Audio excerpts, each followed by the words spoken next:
Welcome back to the video blog. Daniel Mezei is my name, PMDforHire.com. I am your producer of marketing and distribution, or PMD. So we've spoken about this before at this video blog, about the difference between blog posts and books, between short form content and long form content, between snacky sort of ideas and more mealy sort of ideas, between the kind of stuff that you can read quickly and that you can produce quickly, versus the kind of material that takes quite a bit of time to prepare, that is a long-form thought that takes a little bit more time to ponder, and that, of course, involves a great deal more effort in consuming and producing. I am still a very strong advocate of books, and I don't mean just business books, and I don't mean just books that are popular, that are on the bestsellers list. I mean, a variety of different books. On my particular desk, I have tons. I literally mean tons of books. And, if I have a long phase of time to sit and read, I'll literally pick a book for a given day and I'll try to blow through it if I can, if it's short enough. And that's what I'll do. And I like to have like a nice little bit of a library going on. At any one time, anywhere between, I think maybe up to 24 books, believe it or not, on my desk that I cycle through. And once I make up my mind that I want to blow through one, I will. But until such time, I just basically snack between the various ones. But the thing about a book is, and that you don't get with blogs, is you don't really get the kind of education that a book can afford you. Like again, history is my subject, so a long historical tome will show you shades of nuance of human decision making, of things that people had gone through. Whether it's ancient history or whether it's something that happened 100 years ago or 50 years ago. But something like that is going to offer you a wealth of knowledge that a blog post simply cannot. It's just the nature of a blog post and how it's produced. It just doesn't allow for deep thinking. Tim Sanders is an advocate of this. At Sanders Says on Twitter. He's the kind of guy that talks about spending the first, hour of your morning puttering around in the garden while you think deeply about the kind of things that you want to be writing about, and avoiding getting too entrapped in the whole bloggy, twittery universe of, quick off-the-cuff and, quick reaction type of contents. He's referring to things that you sit and that you digest and that you literally sit and ponder for a long period of time. I couldn't really live my life if I didn't have access to books. I couldn't really say that I had a home that was worth living in if I didn't have a robust library of titles that I could choose from.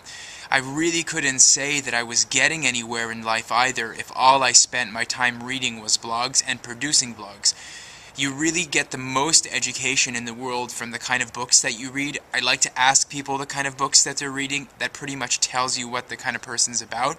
I like to know, whether they're scoring up their books, are they writing notes in their books, are they dog-earing their pages, are they sharing their books, are they reviewing their books, what do they read in order to consume their books, do they go to the shop, do they browse the tables, are they getting friend referrals, this kind of thing. It tells a lot about, what somebody's consumption habits are and what their thinking processes are, and basically what kind of an individual they are based on the kinds of things that they're reading.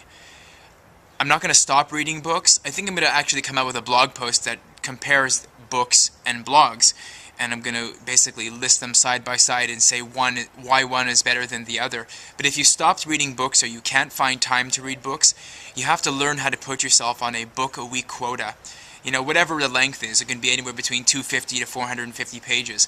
You've got to put yourself on a book-a-week quota. You've got to sit there and literally crack out, anywhere between 30 to 50 pages a day, and sit there and read and eat and read, or do whatever it is that you do, sit on the toilet and read, or bike and read, or exercise and read, or whatever it is. But you literally have to set yourself a quota, make it your job to get through a book a week, so that by the time that the end of the year hits, you're anywhere between 50 and 60 books that you finished off. That's a pretty good clip, In 10 years you've read 600 books. That fills a nice sized library, I think. And then of course you can do sometimes 2 a week, or depends on what you can accommodate. But don't stop reading books. Just because everything's going soft copy and electronic doesn't mean you should stop reading books. books will probably cost more because naturally, with all of the environmental concerns and the fact that it's not cost effective because people are not buying them, so it doesn't have the scale in terms of the diminishing price point and such. But I really, like I said, I'm not going to stop reading books no matter what happens with respect to the content producing industry, and no matter how popular blogs become.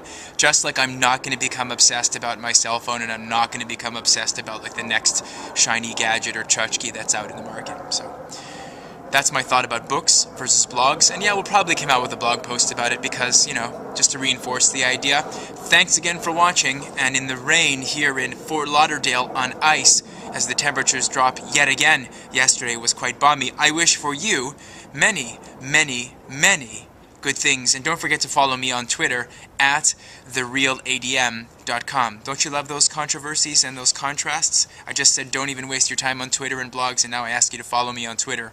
That's how it goes sometimes. I'm complex like that.